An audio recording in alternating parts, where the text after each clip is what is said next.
గుడివాడ ప్రజావేదిక కార్యాలయంలో నిర్వహించిన మీడియా సమావేశంలో మండల టీడీపీ అధ్యక్షుడు Daneti Sanyasa Rao, market yard chairman Chatagadda Ravikumar, senior నాయకులు మస్ముక్కు వేణుగోపాల్, సింగాల రాధాకృష్ణ, ఉబాల వెంకటేశ్వర, పలువురు రైతులు మీడియాతో మాట్లాడారు.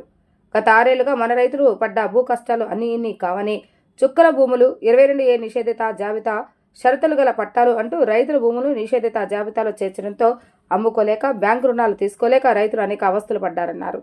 రైతుల కష్టాలు స్వయంగా తెలుసుకున్న ముఖ్యమంత్రి నారా చంద్రబాబు నాయుడు నాయకత్వంలోని కూటమి ప్రభుత్వం చుక్కల భూములు, 22A పట్టా భూములు, షరతులు గల పట్టాలను రాష్ట్ర వ్యాప్తంగా నిషేధిత జాబితా నుండి తొలగించడం గొప్ప విషయమని అన్నారు. దీంతో ఒక నందివాడ మండలంలోని 1106 ఎకరాల భూముల రైతులకు ఎంతో మేలు జరిగిందని, భూములపై వారికి సంపూర్ణ హక్కులు వచ్చాయని నాయకులు తెలిపారు. ఈ విలేకరుల సమావేశంలో మండల టీడీపీ నాయకులు తోట వెంకటేశ్వర, పామిడి వెంటయ్య, సింగవరపు బాబురావు, తిరుమల రెడ్డి, సూర్పనేని సురేష్, జగన్, ఓబా నాగరాజు, పలువురు రైతులు పాల్గొన్నారు.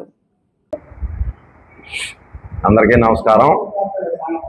ఈరోజు ఈ ప్రెస్ మీట్ యొక్క ముఖ్య ఉద్దేశం, గత 6 సంవత్సరాల నుంచి రైతాంగం వారి యొక్క పూర్వీకుల నుంచి వారసత్వంగా వచ్చినటువంటి భూములు కొన్ని సందర్భాల్లో గత ప్రభుత్వంలో చుక్కల భూములు గాను 21A గాను నమోదు చేసి ఆ ప్రభుత్వం ఆ భూమిని ఈ రైతు అమ్ముకోవటానికి వీలు లేకుండా, హక్కు పత్రం పొందటానికి, పాస్బుక్ తీసుకోవటానికి అవకాశం లేకుండా నిషేధిత భూముల జాబితాలో పెట్టి అది రైతుకు ఉపయోగపడకుండా ప్రభుత్వ భూమిగా నమోదు చేసి ఇబ్బంది పెట్టినటువంటి సందర్భంలో ఈరోజు చంద్రబాబు నాయుడు గారి నాయకత్వంలో కూటమి ప్రభుత్వం ఏర్పడి సుమారు 2 సంవత్సరాలు కాబడి కాలం గడుస్తూ ఉన్నది. రైతులు వారి యొక్క అవసరాల నిమిత్తం బ్యాంకులో పెట్టాలన్నా, వారి యొక్క సంతానానికి దానిని బహుమతిగా కట్నంగా ఇవ్వాలన్నా ఏ విధమైనటువంటి హక్కు పత్రం లేక అధికారుల చుట్టూ తిరిగి వారు 21Aలో నమోదు చేయబడింది, 22Aలో నమోదు చేయబడింది. దీనిని ప్రభుత్వం ఏ నిర్ణయం తీసుకునే వరకు కూడా మేము మీకు ఏ విధంగా సహాయం చేయలేము అనేటువంటి వారి యొక్క సమాధానాలు విని వారు ఎంతో బాధపడి విసిగి వేసారిపోయినటువంటి సందర్భంలో కూటమి ప్రభుత్వం ఒక వినూత్నమైనటువంటి నిర్ణయం తీసుకుని 22Aలో ఉన్నటువంటి భూములు, చుక్కల భూములు పరిష్కరించాలి అనేటువంటి ముఖ్య ఉద్దేశంతో రెవెన్యూ శాఖకు ఆదేశాలు జారీ చేసి వాటిలో ఉన్నటువంటి అడ్డంకులు తొలగించి రెవెన్యూ సదస్సులు పెట్టి వారి ద్వారా ఎంక్వైరీ చేయించి వాటికి 22A నుంచి తొలగించి చుక్కల భూములుగా ఉన్నటువంటి భూములను తొలగించి ఎవరైతే హక్కు పత్రాలు గతంలో పూర్వీకుల నుంచి అనుభవిస్తున్నారో ఎంక్వైరీ చేసి వారికి హక్కు పత్రాలు విడుదల చేసేటువంటి వినూత్నమైనటువంటి కార్యక్రమం కూటమి ప్రభుత్వ ఆధ్వర్యంలో చంద్రబాబు నాయుడు గారు ఈరోజు నిర్వహించడం జరిగింది. తద్వారా ఎన్నాళ్ళ నుంచో నిరీక్షిస్తున్నటువంటి ఎంతోమంది రైతులు ఎంతో సంతోషించదగ్గ టైం వచ్చింది. కాబట్టి మనందరం కలిసి ఈ ప్రభుత్వానికి కృతజ్ఞతలు తెలియజేస్తూ ఈ కార్యక్రమంలో పాల్గొన్నటువంటి మండల నాయకులు మరియు ఈ కార్యక్రమాన్ని నిర్వహించమని ఆదేశించినటువంటి వెనిగండ్ల రాము గారి ఆదేశాలతో కూటమి ప్రభుత్వం యొక్క విజయాలను ప్రజలకు తెలియజేయాలనేటువంటి ఉద్దేశంతో ఈ ప్రెస్ మీట్ ఏర్పాటు చేయడం జరిగింది. కావున ఈ యొక్క కార్యక్రమం నిషేధిత భూములు మొత్తం క్లియర్ చేయమన్నారు. అందరికీ నమస్కారం అండి.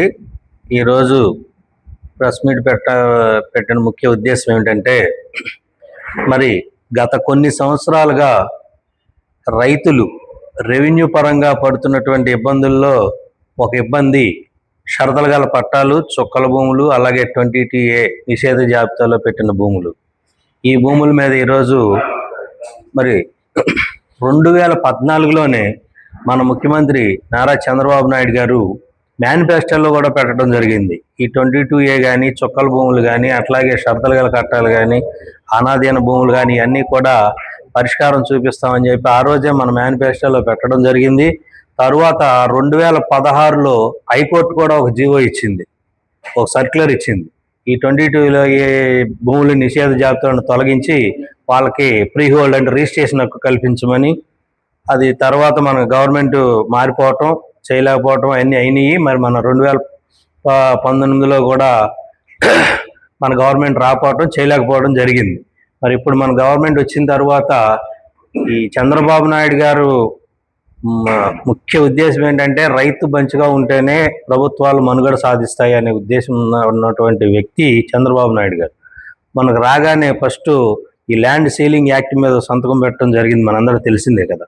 అట్లాగే రెవెన్యూ డిపార్ట్మెంట్లో పేరుకుపోయిన సమస్యలన్నీ కూడా క్లియర్ చేయని ఉద్దేశంతో ప్రతి వారం సోమవారం కూడా రెవెన్యూ క్లినిక్లు పెట్టడం, అలాగే మన గ్రామాల్లో రెవెన్యూ సదస్సులు పెట్టి ఎంఆర్ఓల్ని వీళ్ళందరినీ కూడా ప్రతి గ్రామానికి పంపించి అక్కడ ఉన్న సమస్యలన్నీ కూడా గ్రామ సభ తీర్మానాల ద్వారాగా తీసుకుంటాం. ఈ ఏ గ్రామాల్లో ఉన్నటువంటి షరతులు గల పట్టాలు అవనివ్వండి, ఫ్రీ హోల్డ్ భూములు ఉన్నటువంటి ఇవన్నీ కూడా లిస్టులు తీసుకుని గ్రామ సభలో అక్కడ చర్చించి, అంటే గ్రామ సభలోనైతేనే అక్కడ వాస్తవం తెలుసుద్ది, ఆ గ్రామ సభ ద్వారా తీర్మానాలు చేయించి తీసుకుంటాం. ఇవన్నీ జరిగినాయి. మరి ఇప్పుడు కూడా మనకేమైనా సమస్యలు ఉన్న రెవెన్యూ క్లినిక్లో ప్రతి సోమవారం కూడా ఆర్డీఓ ఆఫీస్లో జరుగుతూ ఉంది. అక్కడ పెట్టుకుంటే అది మన జాయింట్ కలెక్టర్ గారి దృష్టికి కూడా వెళ్తుంది. ఈ ఉద్దేశంతో ఇప్పుడు జరిగింది ఏంటంటే ఈ ఫ్రీ హోల్డ్ భూములన్నిటికీ కూడా విముక్తి కల్పించింది. మా నందివాడ మండలంలో 1106 ఎకరాలు ఫ్రీ హోల్డ్ భూముల నుంచి విముక్తి అయింది. 736 సర్వే నెంబర్లు, అలాగే 1260 మంది రైతులకి ఈ ఫ్రీ హోల్డ్ భూముల నుండి విముక్తి కల్పించిన సందర్భంగా మా మండలం తరఫున, మా మండలం రైతాంగం తరఫున మేము ప్రత్యేకంగా నారా చంద్రబాబు నాయుడు గారు, మన గౌరవ ముఖ్యమంత్రి వర్యులకి ఈ కార్యక్రమాల్లో కూడా మరి ఇంకా 2014లో కొన్ని వాగ్దానాలు కూడా ఇచ్చి ఉన్నాం. మనం అనాధీన భూములు అన్నీ కూడా క్లియర్ చేస్తామని. మరి మన ఎమ్మెల్యే గారు కూడా అనాధీన భూముల మీద కలెక్టర్ గారితో ఇప్పటికే 2-3 సార్లు మాట్లాడడం జరుగుతుంది. మరి గవర్నమెంట్ వారు కూడా పెద్ద మనసుతో ఆ ప్రాబ్లం కూడా క్లియర్ చేస్తే రైతుల తరఫున ధన్యవాదాలు తెలియజేసుకుంటూ మన ఎమ్మెల్యే వెనుగండ్ల రాము గారికి కూడా మా మండలం తరఫున ధన్యవాదాలు తెలియజేస్తున్నాం.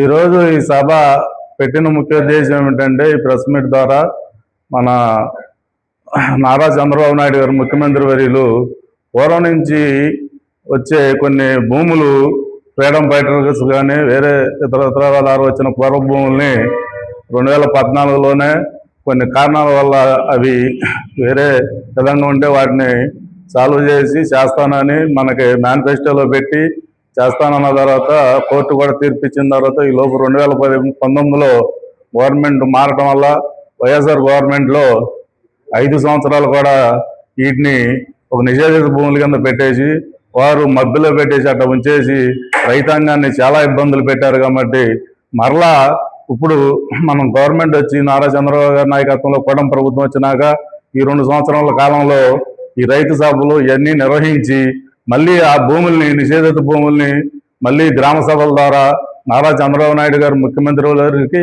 అట్లాగే మన ఎమ్మెల్యే గారు వెనుగండ్ల రాము గారికి ప్రజల ద్వారా ఈ రైతాంగం ఇబ్బందులు తెలుసుకుని మళ్ళీ ఆ 2014లో అప్పుడు చేయలేని పని ఇప్పుడు మళ్ళీ బయటికి తీసి మన చంద్రబాబు నాయుడు గారు మన రైతాంగానికి మళ్ళీ ఈ నిషేధిత భూముల్ని ఈ 2 సంవత్సరాల కాలంలో మళ్ళీ సానుకూలంగా వ్యవహరించి ఇవన్నీ సర్వే చేయించి మళ్ళీ వాళ్ళ ఆ భూముల్ని ఎవరికి వాళ్ళకి అప్పగించడానికి మరి ఒక నిర్ణయం తీసుకుని మంచి పని చేసినందుకు మరి మా మండలంలో